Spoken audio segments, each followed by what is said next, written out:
और आज की एक और बड़ी खबर की तरफ बढ़ेंगे। आपको बता दें, हिंदुस्तान के उभरते हुए एथलीट परविंदर की डेथ हो गई है। कल शाम ही उन्होंने अपने हॉस्टल में पंखे से फंदा लगाकर खुदकुशी करने की कोशिश की थी। आनंद फानन में उन्हें अस्पताल में भर्ती कराया गया था, लेकिन आज उनका इंतकाल हो गया। हालांकि अब पुलिस तफ्तीश में जुटी हुई है कि आखिर परविंदर ने ये इंतहाई कदम क्यों उठाया। उनके घर वालों से और उनके दोस्तों से पुलिस जांच पड़ताल में जुटी हुई है।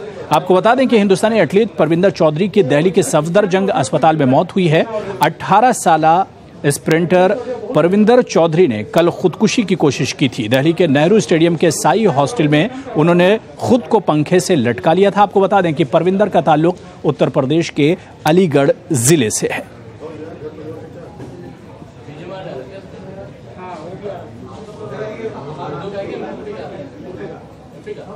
हमको कुछ ऐसा कोई शिकायत नहीं है, किसी से न कुछ झगड़ा हुआ है न कोई ऐसी कोई बात। क्या हुआ कल? क्या आपकी बात? कुछ नहीं, हाँ नॉर्मल बात हुई थी, आराम से 3 बजे बात हुई है। मेरे से बोल रहा था कि पापा कुछ पैसों की जरूरत है मुझे, तो मैंने बेटा मैं धान वान बेच के अपने तुझे पैसे दे दूंगा कि तो ठीक है। इसने 1 तारीख के लिए बोला था हमसे कि 1 तारीख को दे देना, तो मैंने और दिन 1 तारीख को तो दे देंगे आराम से।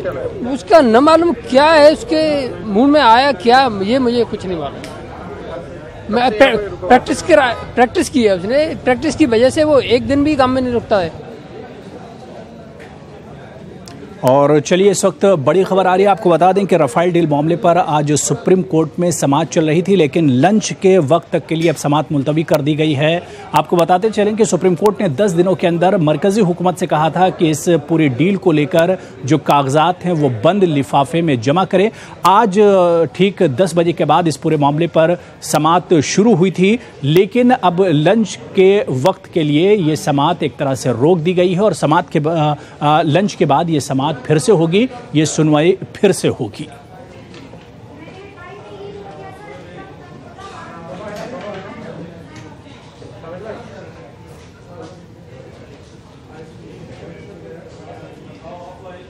और दाती महाराज से जुड़ी हुई बड़ी खबर है। आपको बता दें कि दाती महाराज को बड़ा झटका लगा है। उन्होंने सीबीआई के खिलाफ जो सुनवाई होने वाली है उसके खिलाफ अर्जी दी थी, लेकिन उस अर्जी को एक तरह से ठुकरा दिया गया है। आपको बताते चलें कि दिल्ली हाई कोर्ट ने उनकी अर्जी को खारिज कर दिया है।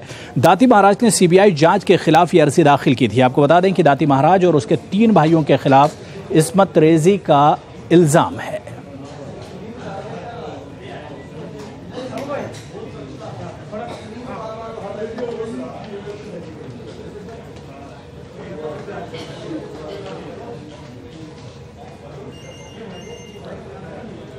और वज़ीर-ए-आज़म नरेंद्र मोदी सिंगापुर के दौरे पर हैं और इस दौरे को काफ़ी अहम माना जा रहा है। अब से कुछ देर पहले ही वज़ीर-ए-आज़म नरेंद्र मोदी ने अमेरिका के नायब सदर से मुलाकात की है और इस मुलाकात को काफ़ी अहम माना जा रहा है। हालांकि सिंगापुर के 2 रोज़ा दौरे पर वज़ीर-ए-आज़म नरेंद्र मोदी हैं और इस दौरे के दौरान वो कई कॉन्फ्रेंसेस और जलसों में शिरकत करेंगे।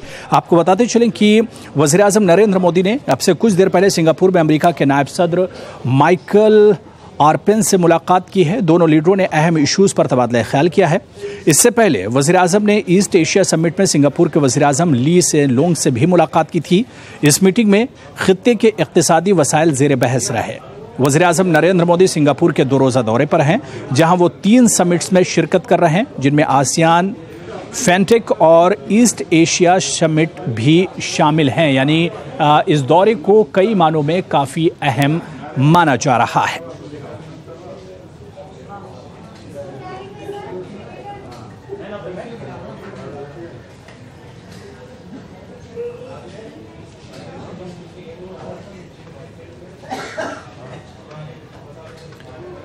और मध्य प्रदेश में इंतखाबात की गहमा गहमी है। इस बीच में इलेक्शन कमिश्नर ओपी रावत ने भोपाल का दौरा किया और इलेक्शन की तैयारियों का जायजा लिया। इस मौके पर ओपी रावत ने कई अहम बयानात दिए। उन्होंने कहा कि काले धन का इस्तेमाल न होने पाए, उस पर किस तरह से रोक लगाई जाए, इस पर सबसे ज़्यादा निगाह इलेक्शन कमीशन की तरफ से रखी जा रही है।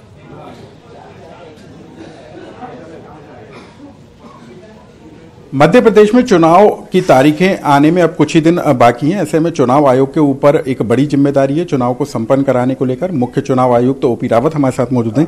सर, एक तो काफी कम समय बचा है, लेकिन जिस तरीके से प्रदेश में हालात हैं, 500 करोड़ रुपए के हवाला के कारोबार का खुलासा हुआ है, आपको लगता है एक बड़ी चुनौती बन गया है प्रदेश में चुनाव कराना? बिल्कुल नहीं, हमारी मशीनरी इतनी बढ़िया है, इतनी एफिशिएंटली काम कर रही है कि इसीलिए ये 513 करोड़ का हवाला पकड़ा गया है। और भी जगह जगह तरह तरह की जो भी गड़बड़ियां हो रही हैं वो सब पकड़ी जा रही हैं।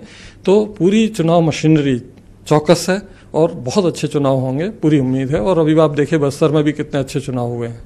सर, आपको लगता है कि इस बार चुनाव में काले धन का भी इस्तेमाल हो सकता है, क्योंकि बड़े पैमाने पर कैश की भी बरामदी हुई है? इस बार ही नहीं, होता रहा है और इस बार ज्यादा होने की संभावना देखते हुए ही इस तरह की व्यवस्था चुनाव आयोग ने की है। सर, आपने लगातार 2 दिन तक बैठक की है, कल इंदौर में की थी। चुनाव की तैयारियों को लेकर कितने संतुष्ट हैं?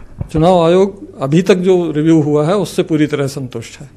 तो मुख्य चुनाव आयुक्त हैं जिनका साफ तौर पर कहना है कि चुनाव की प्रक्रिया को लेकर वो पूरी तरीके से संतुष्ट हैं। लगातार 2 दिन तक भोपाल में और इंदौर में रहकर उन्होंने बैठकों का दौर किया है और जिस तरीके के हालात प्रदेश में बने, चाहे वो हवाला कारोबार के तहत कैश की बरामदी हो या बड़े खुलासे हो, उन तमाम मामलों की बारीकी से निगरानी की जा रही है। और यही कारण है कि अब खुद ओपी रावत जो कि मुख्य चुनाव आयुक्त हैं, उन्होंने पूरे तरीके से चुनाव की प्रक्रिया को लेकर कमान अपने हाथ में संभाल ली है।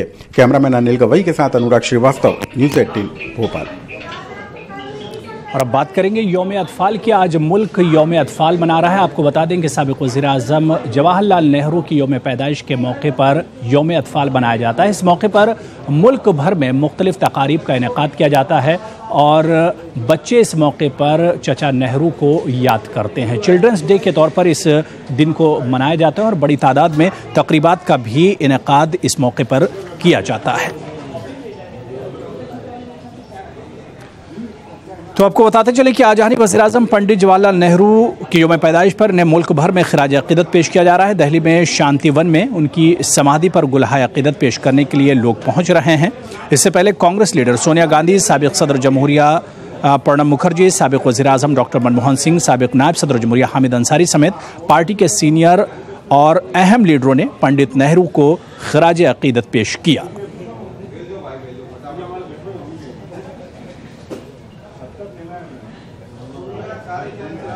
और अब आइए एक नजर डालते हैं पंडित नेहरू के हालात जिंदगी पर।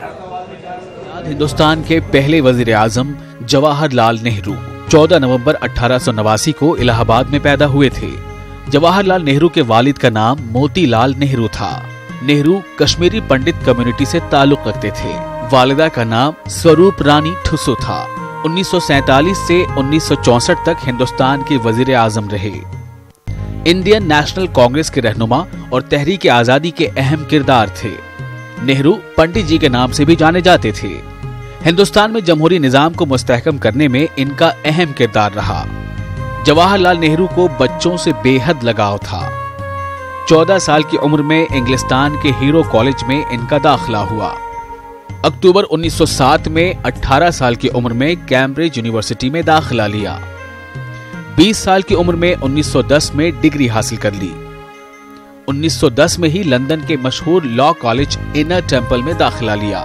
1912 में इम्तियाजी नंबरात से बैरिस्टर की डिग्री हासिल की। 1912 में ही पंडित हिंदुस्तान वापस आ गए। 1916 में लखनऊ के कांग्रेस इजलास में महात्मा गांधी से मुलाकात हुई। जवाहरलाल नेहरू गांधी से बहुत मुतासिर हुए। 1916 में जवाहरलाल नेहरू की शादी दिल्ली में कमला कौल से हुई। जवाहरलाल नेहरू की जिंदगी का बड़ा हिस्सा जेलों में कटा। बरेली, देहरादून, अल्मोड़ा, अलीपुर, कोलकाता और अहमदनगर की मुख्तलिफ जेलों में कैद रहे। 15 अगस्त 1947 को पहले वजीर आजम की हैसियत से नेहरू ने हलफ लिया। जदीद भारत का अजीम मेमार 27 मई 1964 को अपने दारे बका के सफर पर रवाना हो गया। आलमी अमन अमान के लिए जवाहरलाल नेहरू को दुनिया आज भी याद करती है। हिंदुस्तान में इनके यौम विलादत को यौम अतफाल के तौर पर मनाया जाता है और बच्चे आज भी इनको चाचा नेहरू के नाम से याद करते हैं। और चलिए आगे बढ़ेंगे। इस्लामी आर्ट और आर्किटेक्चर को जदीद पैराए में शामिल करने के लिए, उसे लाने के लिए दिल्ली के जामिया मिलिया इस्लामिया यूनिवर्सिटी में एक अहम कॉन्फ्रेंस चल रही है, जिसमें ये पहल की जा रही है। आप हमारी एक खास रिपोर्ट देखिए और मुझे और पूरी टीम को इजाज़त दीजिए। आदाब।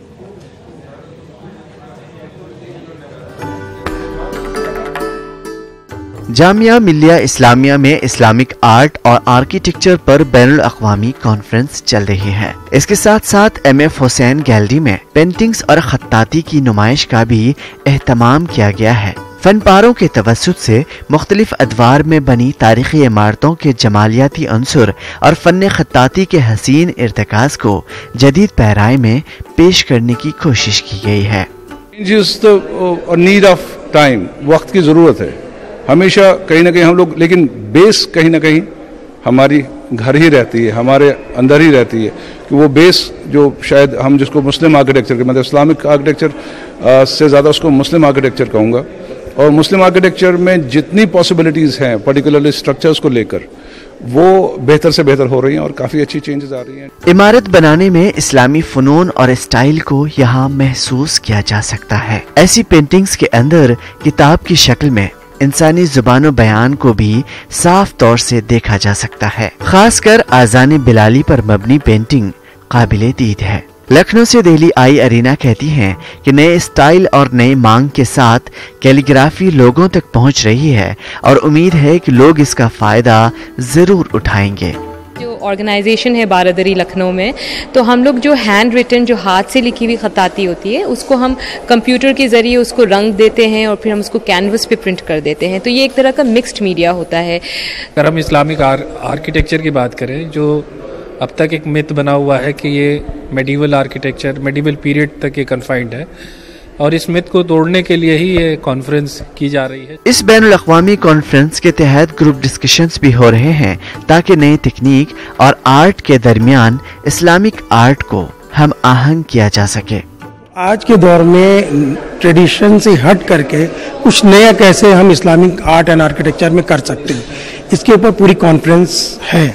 अब हम उस स्टेज पे पहुंच गए जहां हम कह रहे हैं कि कंटेम्प्रेरी वोकेबुलरी जो है आज के लिए जो रेलेवेंट है वो इस्लामिक आर्किटेक्चर, उस पे काम हो रहा है और ग्लोबली हो रहा है। आर्ट गैलरी में देखने के लिए बहुत कुछ है। यहाँ मालूमात का खजाना है। बेशक ये कहा जा सकता है कि मेडिवल पीरियड का माना जाने वाला इस्लामिक आर्ट नए अंदाज के साथ नए जमाने और नए टेक्नोलॉजी को कबूल करते हुए फल फूल रहा है। न्यूज़ 18 उर्दू के लिए नई दिल्ली से खुर्रम शहजाद की रिपोर्ट।